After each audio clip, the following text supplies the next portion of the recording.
Good morning, everybody. I love you all. What to say to our children of our long time in the weathers of love? It was never what we predicted, but what we learned in time. That to see you waving to me from a hazy distance is as precious as holding you in my arms. That sometimes on a rainy day, just knowing you are in the next room saved my life.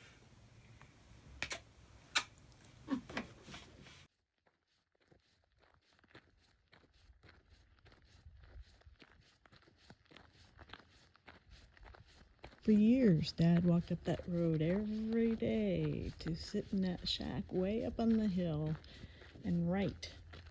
And he wrote and wrote and wrote. He'd take a dog with him every day. When the last dog died, Sheba, we had a cat at the time, and the cat started going out there with him. And this is Sago, the old cat. She's probably about 16 years old, and she kept Dad company. She still misses him, I think. And eventually they both got a little too old and a little too tired to make that route up there all the day, every day. So then he decided to work in what we call the library.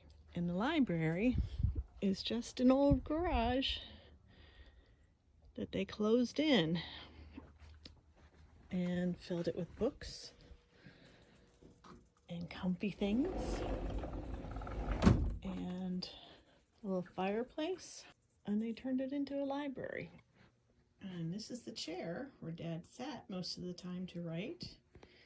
And he's always had a dictionary with him. He was a word person. Words, words, words. It's all about words.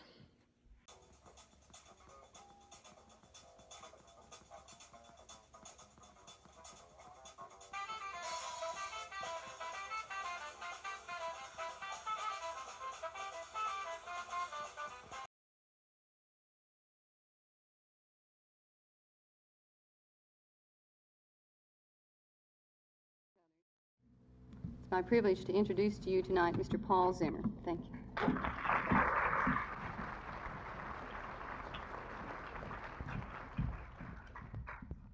Writing poetry is such a singular business in many ways.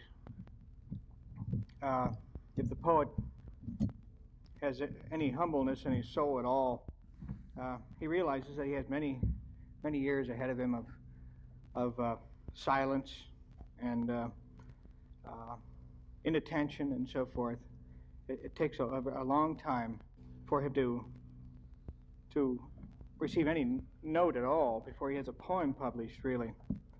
It's really a very lonely business in many ways. And this business has been a source of great wonder to me. I used to break out in a rash whenever I got near a classroom. I just don't know what to happen. And it's been a source of great speculation for me. So I made this poem about it, and it's a sonnet. It's called "Zimmer Imagines Himself Being Poet in Residence." There is so much to look forward to. I will reside in a house that is chanted, in rooms that are quoted by echoes. The faucets will run with metaphor, and the toilets will flush down prose. The beds will be for headlong dreaming, and all flat surfaces will spell the purest and most honest sentences. I will not eat or drink in the residence. My veins will flow with art and truth. Outdoors, the sunlight will flash and bend enchanted. Rain will break it down to purest colors. The students will ask, "Who resides in that house?" And the wind and stars will answer, "Zimmer."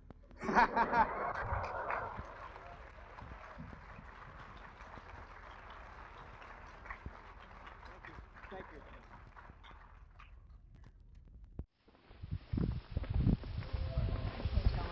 Yeah, a little bit. Cool thing to have. Caroline, I think our flowers are spectacular.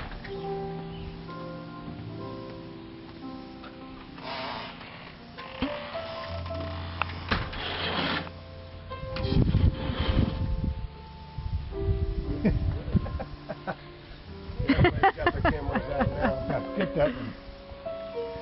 Oh my God.